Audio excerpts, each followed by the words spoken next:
When I bought my home in Willow Creek Estates, I thought I was making the best decision of my life.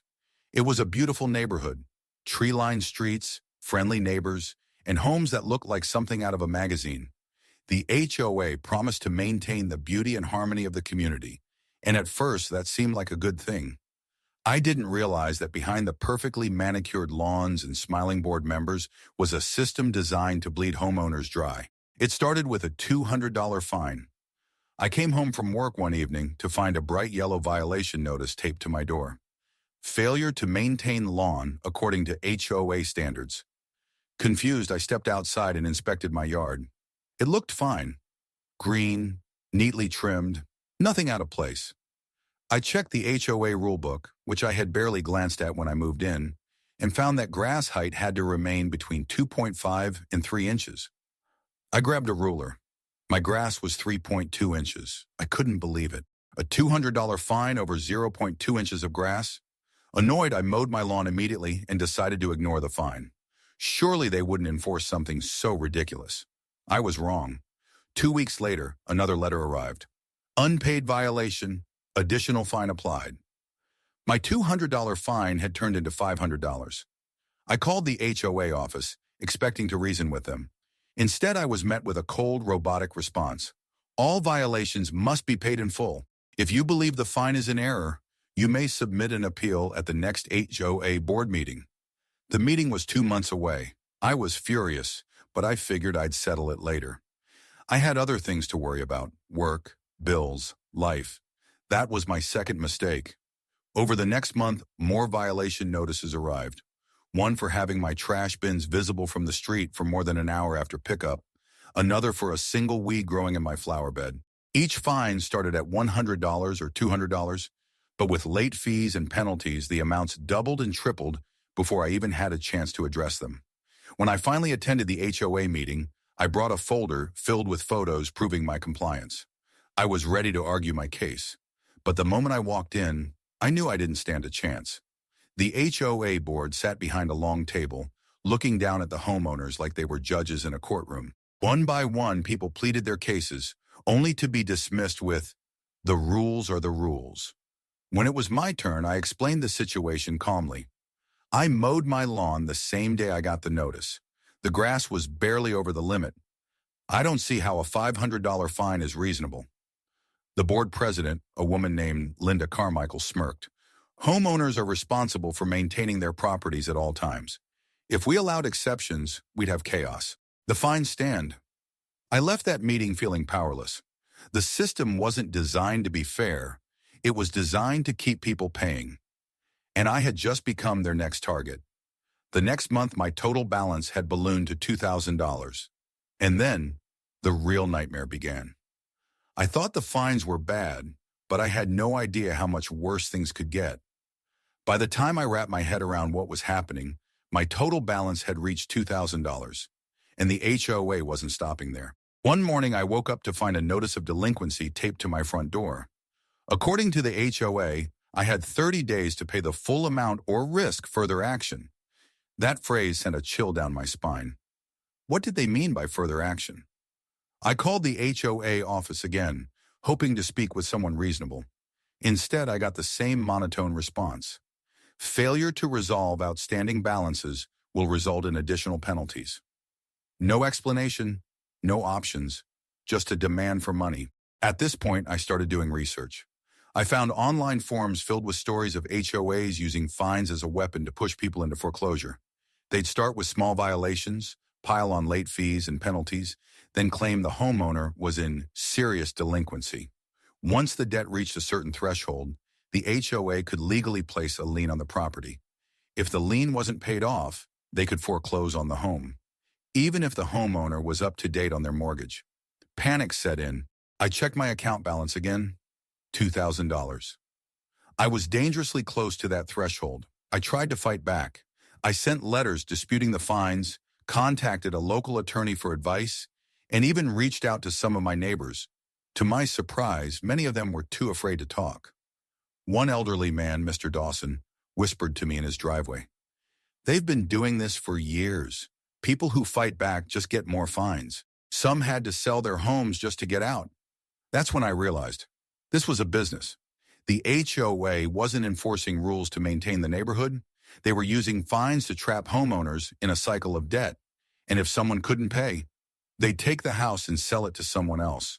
By the time I got another notice in the mail, my balance had climbed to $4,500. The letter was short and brutal. Failure to pay will result in a property lien being placed. I had 15 days to come up with the money, or I'd be one step closer to losing my home. I had to act fast. I contacted a local news station, hoping they'd be interested in the story. I figured if I could expose what was happening, maybe I could get the HOA to back off. At first, the reporter I spoke with seemed intrigued, but 2 days later, she called me back with an apology. "Sorry, we can't cover this. The HOA threatened legal action." I was stunned. They were shutting me down at every turn. I only had one option left. I needed to find a way to take them down from the inside. The clock was ticking. With just days left before the HOA placed a lien on my home, I knew I had to do something drastic. I wasn't just fighting a fine anymore. I was fighting to keep my house. After the local news backed out, I realized I needed to find another way to expose the HOA's corruption. That's when I stumbled upon something interesting in the community bylaws. Any homeowner in good standing could run for the HOA board. If I could get on the board, I could see the finances, challenge the fines, and expose their tactics from the inside. The problem? The HOA elections were coming up in just a few weeks, and the current board controlled the voting process. They had rigged elections before, ensuring that only their own people stayed in power. But I wasn't going to let them stop me. I started going door to door, talking to neighbors. At first, many were hesitant. "You can't beat them," one woman told me. "They always find a way to win." But when I explained what they were doing to me and how they had done the same to others, people started listening. I wasn't the only one drowning in fines. Many of my neighbors were afraid to speak up, but they were tired of living in fear. I built a coalition of homeowners who wanted real change. We gathered signatures to demand an independent election overseer, preventing the HOA board from counting the votes themselves. When the board realized we weren't backing down, they tried a new tactic, smearing me. They sent out emails to the entire neighborhood calling me a troublemaker and warning that if I got elected, I would cause instability in the community. They started issuing more fines to the homeowners who supported me, hoping to scare them into silence. But their plan backfired. The more they tried to control the neighborhood, the more people saw through their lies. When election day arrived, we had record turnout. Normally, only a handful of homeowners bothered to vote, but this time, nearly the entire community showed up. And when the results were counted, I won. The moment I stepped into my new role on the HOA board, I demanded to see the financial records. What I found was even worse than I expected. The board had been illegally inflating fines, fabricating violations, and using the money to pay themselves. They had even sold off foreclosed homes at a discount to their own friends and family members. This wasn't just HOA corruption. It was organized fraud. I knew I couldn't handle this alone. I took everything I found and turned it over to the state attorney general's office. Once the authorities got involved, the entire scheme started to unravel. But the fight wasn't over yet. The HOA wasn't going down without a fight. The fallout was immediate. As soon as the state attorney general's office opened an investigation, the HOA board panicked. They tried to cover their tracks, shredding documents, deleting emails, but it was too late. We had copies of everything. Neighbors who had once been too afraid to speak out started coming forward. Some shared stories of how they had been forced to sell their homes after being buried in bogus fines.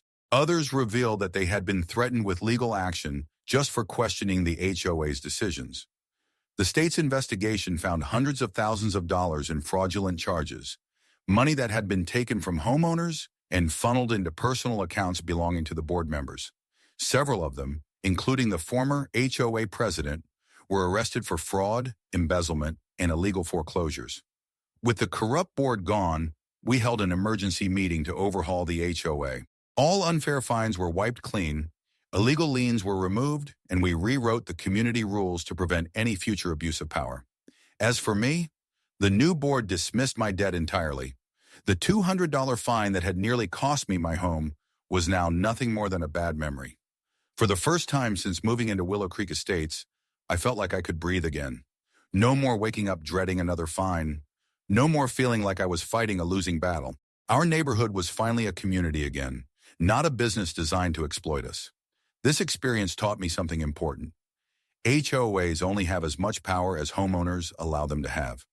When people stand together, they can fight back and they can win. Looking back, I realized that if I had paid that first $200 fine without question, I might still be trapped in their cycle of abuse. Instead, I fought back. And because of that, we took down an entire corrupt system. I nearly lost my home, but in the end, I got something even more valuable: justice.